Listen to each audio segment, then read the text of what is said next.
Welcome to The New Next, a podcast that addresses current events and how they will impact the future. Co-hosted by the inquisitive public speaking champion, Mike McVeigh, and energy, economics, and technology expert, Matt Jensen.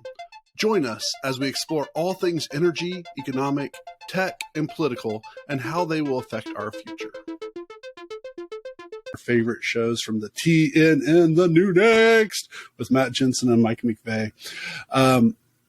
One of the things that we're going to talk about today, which I love this on so many different levels, Matt, because I'm going to give a little preamble before we talk about the specific thing, is there are so many layers to this, really this one article that we are basing the show off of. And like at first, you know, my hippie sensitivities picked up some stuff, my conservative upbringing brought some other stuff. And then this article does a great job from the New York Times of going through multiple layers of what's actually involved. And then I know I already know I haven't even heard it yet, but how you're going to unpack some stuff and the little zingers I bring up about dinosaurs, because everybody wants to hear about dinosaurs, is just going to make this episode possibly the best episode that people have listened to yet. So the article is actually a little bit old now. You can still find it. We'll try to link it in our section, but it's from the New York Times off of July 7th. And the article is "Quitting Oil Income is Hard, Even for States That Want Climate Action." And as I told Matt before this episode, I actually spent a lot of time. I had a highlighter and I had a pencil. I was writing notes all over it, and then I left my stuff at work. So hopefully I won't sound too stupid. But Matt, talk about why this article should be so groundbreaking and why people's lives are going to change because of the awesomeness of this article, or just whatever you want to about that. The reason why I like this article is I thought that it laid out some of the key concerns, or basically societal gaps of moving away from oil and gas. It really centers around Kern County in California, which is the largest producing county in California, has like Taft, Bakersfield, etc., and has been one of the oldest continuous producing counties in the United States. Largest producing county in California. California is still a large oil and gas producer. I felt it really laid out some of the effects of this, what the tax revenue from oil and gas production goes in terms of supporting jobs, but also supporting schools, hospitals, governments, etc.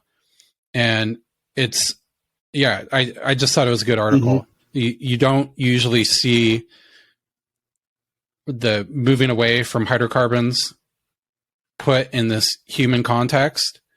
And the fact of the matter is, like, there's a lot of, so our government, for instance, gets a lot of revenue, or federal government, state and local governments get a lot of revenue for that. And there's a lot of benefits from it.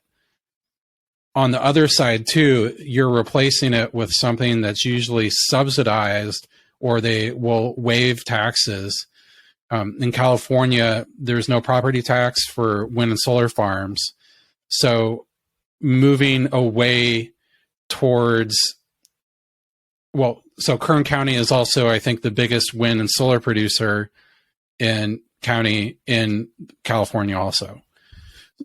Yeah. So, but yes, the revenue is unequal because there's basically a tax-free element to stimulate that stuff. So it's not really a one-to-one sort of thing.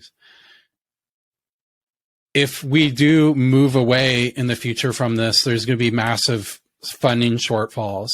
And I don't really think that the government wants to recognize that a lot of times, but this is definitely felt by local peoples. If I remember too, this article referenced New Mexico and Wyoming. I believe Wyoming gets more than 50% of the state and local revenue there from fossil fuels. So it supports so much. New Mexico is one of the poorest states in the nation. It gets a large percent of their revenue also, and has also provided the ability to have free college education in New Mexico. One of my good friends from high school moved to New Mexico, and she had her, I believe, her last 2 or 3 years of college paid at University of New Mexico from oil and gas revenues. She got a civil engineering degree, and it was something that, like, you know, really changed her life for it too. We have a tendency in the public debate to talk about bad things all the time, rather than kind of a good bad paradigm. And I really feel like, from a narrative media sense, fossil fuels, oil and gas,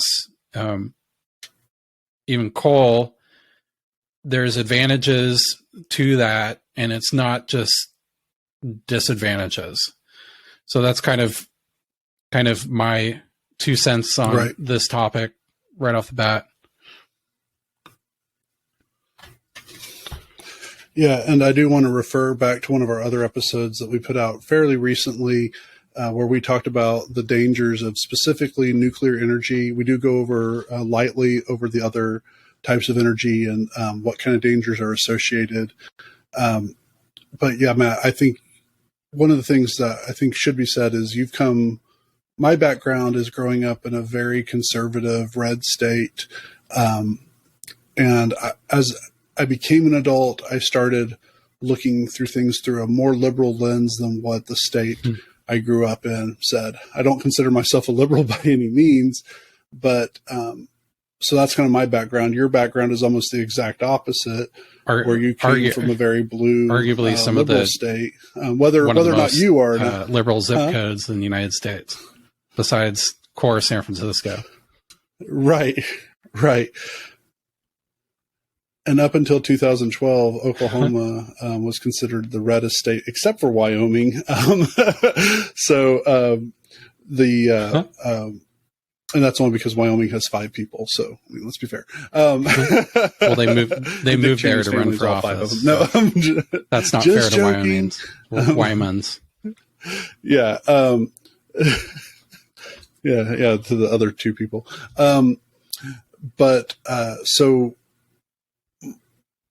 my beliefs, I mean, if anything, my safety would be believing in the conservative framework that says oil is great, because that's what Oklahoma, or at least theoretically, that's what Oklahoma's economy has run off of. It's the kind of stuff like that. So I do want to put that background in there a little bit to understand that I'm not just coming at this from I'm for or against in any of these things. My opinions have shifted constantly over the past 10 years, and I'm sure they're going to constantly keep on shifting, because it really has a Shrek moment here, you know, where ogres are like onions because they have layers. We're not like this isn't like parfaits. This isn't like cake. It's like an onion, and each layer, as you peel it back, you realize that you have less and less onion. And so the thing you're going for, there's problems. It's smelly. It gets into your pores, and there's not a right answer at this time. Now, whatever decisions get made that might change all this, but as you mentioned, not only is Kern County California's major oil provider, they provide 70% of California's oil, as well as you said, the state's largest supplier of wind and solar power. They have tried renewable energy, specifically, as we mentioned, wind and solar power, but it only produces about, so the problems are, one, the wind and solar industries don't pay as much for the careers, and the careers don't last as long as they do in the oil fields. And the oil fields are a pretty rough industry, so that you have to make sure that understand that that's not something to be taken lightly.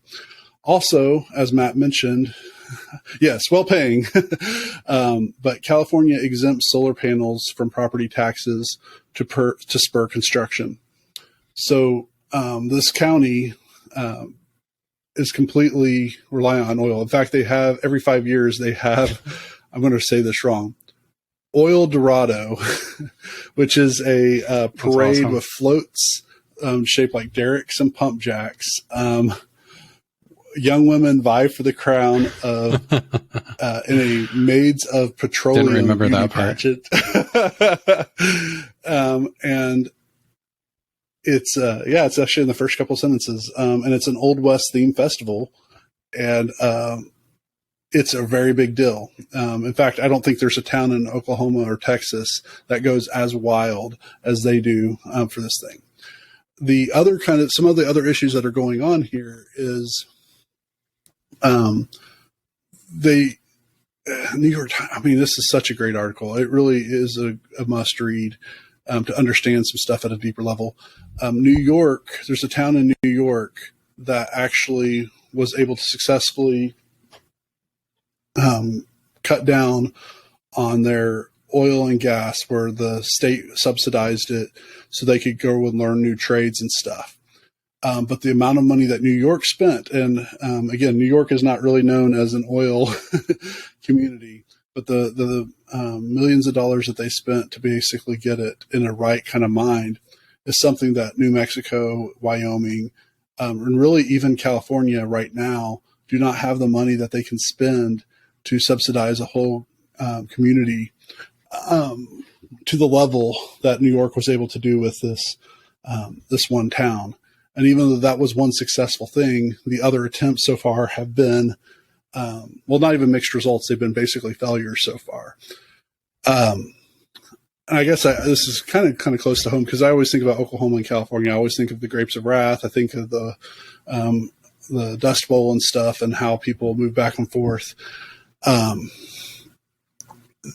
The problem is this whole county is so dependent on oil. Like, even the people who are against putting more derricks in and more stuff, they realize it's a trap. If you get rid of one thing, the cost it does. I mean, you mentioned what New Mexico did with college scholarships and stuff like that. Literally every single piece of community funding for most of Kern County, I think it's like 95% of Kern County, the community things, libraries, most of the students go, they don't have to pay for college. They get degrees and stuff. They, lots of positive things that actually help the environment come from this stuff as well. That switching completely, or even as dramatically as they're wanting to do, because they're kind of giving them a short timetable. They're trying to do it by 2045, which sounds short term for us, or long term for us, 23 years. But when you're talking about a community that's completely run by it, and the beauty of the article, I know I'm kind of a little scattered right here, but the beauty of the article more than anything else is that it says no one knows what it's going to be like if these things go in, because the amount of people that will get affected directly by this, let alone all the indirect effects, because California is still having a lot of problems. And as you mentioned, Bakersfield is part of the Kern County thing, and Bakersfield is a very poor city. It's among the highest poverty rates in California specifically. And so when you already have the one thing that you don't need a high school or you don't even need a high school diploma to get that job, it's going to be even more devastating on a community that doesn't have a way of taking care of their people. And I mentioned libraries and stuff. It also funds hospitals, law enforcement, the water agencies. So some of the things that are going on with California with the droughts and stuff. Don't the bite oil the hand industry that is feeds you. actually what's keeping California hydrated, crazily enough. Well, and we're not even talking about toilet water. So one thing that I think it's weird episode? too is it's not like consumption's going down too. So by basically moving away from this, basically destroying your domestic industry, you're forced to import it from halfway around the world, whether that's from like Bolivia or Colombia or something like that. So they're basically, rather than doing it in a place right down the street where you could just ship in a pipeline, you're buying it from a different country at a higher cost with a higher emissions footprint to get it there than producing it in your backyard. So, that's, right. I feel like a lot of this stuff is ideological rather than common sense, because they're not producing enough oil and gas in California to already cover the demand that they have locally. So that's doesn't make a lot of sense to me. Well, and I'm assuming you in your liberal ways up in the Northwest, you guys grew up with the idea of utopia as well. The idea of utopia, that the perfect world, and everything works great. There's no harm in stuff. And, the more we delve, moral philosophy 50 years ago is different than moral philosophy today, because we have these little cost things. I'm a big fan of The Good Place, and I think it's season 3. Where they go to the period where they're trying to figure out if someone's good enough to get to the good place. And you do one thing that looks to be good, but ultimately, because of that good act, it actually caused somebody else to die or something. And, there's so many different ramifications that you don't see down in the future. And so those all get taxed on in this moral kind of dilemma. But when you're searching to try to create utopia in a world that's definitely not ready for utopia, we would have a lot of things. And so this is kind of part of the problem is the things that scientists are urging, the cutting of emissions from oil, gas, and coal to deeply, to a point where there's no longer catastrophic warnings. The one study found, and granted it's one study, so I don't want to put it like hundreds of studies, but that the United States tax revenues from the oil and gas production specifically, which is around $34 billion a year, could fall by 2/3 by 2050. And if we told anybody else, like, hey, we have a way of cutting your revenue by 2/3 in 30 years, most of us aren't going to be too excited about that. And that, and I actually found this kind of really interesting near the end of the article, if I can ever get to it. It's a really long article, but it's really, really good. And you mentioned, it talks about Wyoming and New Mexico, but it talks about the 9 states, the 7 states that are most dependent on oil. I've told you this is a long article. And I can't find it right now. But like you said, Wyoming, I believe, is around 50%. New Mexico is really high. And if you think about New Mexico also, basically all they have is oil and federal funding. I mean, that is 95% of the money that comes into New Mexico. It's, I can't find it. But New Mexico, 45% of New Mexico is based on oil. And even the new governor there, and they specifically mentioned a Democrat. Her goal, Michelle Grisham, is to try to tackle some of these issues and to shift to carbon-free electricity by 2045. But she's criticized President Biden's plans multiple times on how he wants to accomplish the same goal. And so even for those of the same party or allegedly having the same goals, there's not agreement on how this will work out. So you talked about the $34 billion. I really wish I had my highlighted stuff. I think a component that's not really factor in that too is the economic loss associated to having higher and unaffordable electricity prices and energy prices too. So I feel that more than the lost tax revenue, the ability to not competitively produce goods and services in the U.S. would be a bigger hit. So I've really enjoyed watching how much in the last 10 years the oil and gas industry has innovated to reduce emissions. And if I was master of the universe, I would really focus on lowering emissions and what you have now versus throwing everything out and starting over. So that's kind of like my 2 cents on it. But Yeah. you know, it's I see our minerals and our fossil fuels being one of the largest strategic advantages that United States has. And over the last 10 years, we've really tried to do everything in our power to basically eliminate that strategic advantage and be entirely reliant on foreign sources that I wouldn't say are necessarily our allies. So from a geopolitical sense, I support U.S. oil and gas production and mineral production because we have the legal framework to make sure that it's done in an more environmentally friendly manner than everywhere else in the world, and we have it here. So it's kind of like if you have it, you can use it to support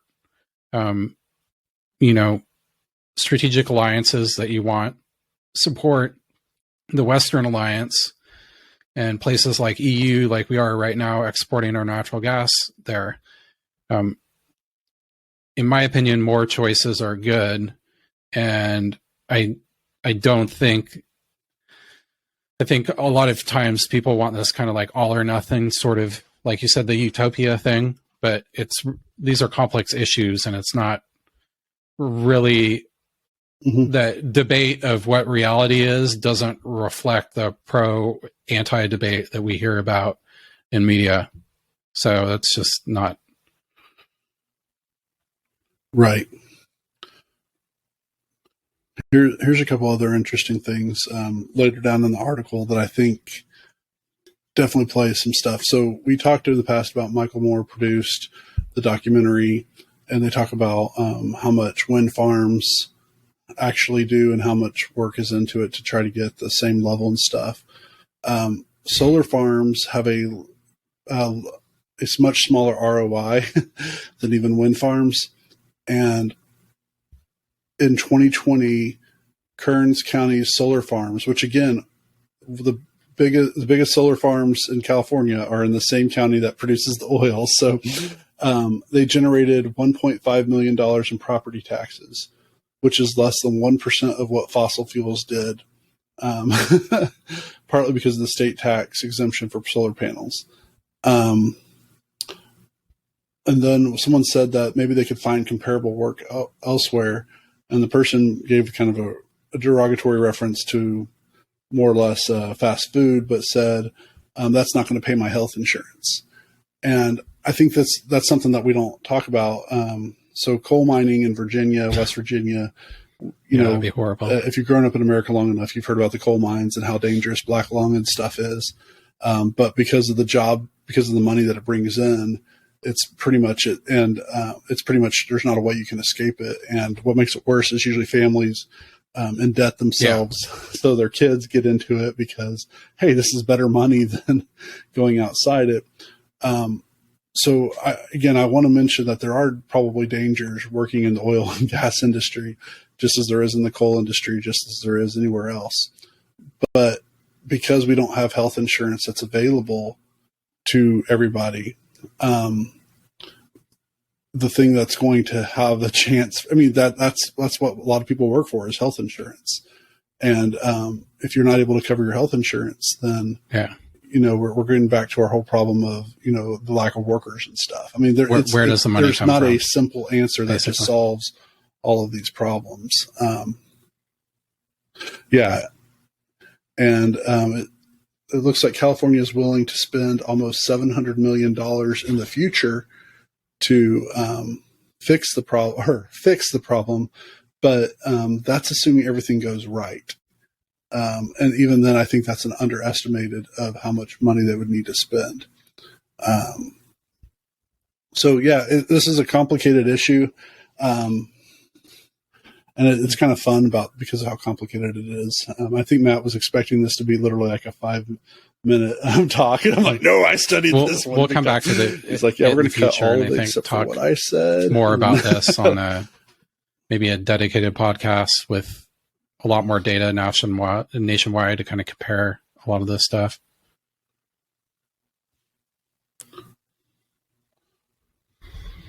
Just think about wherever you live in the United States or in the world, and what is the major industry in that area.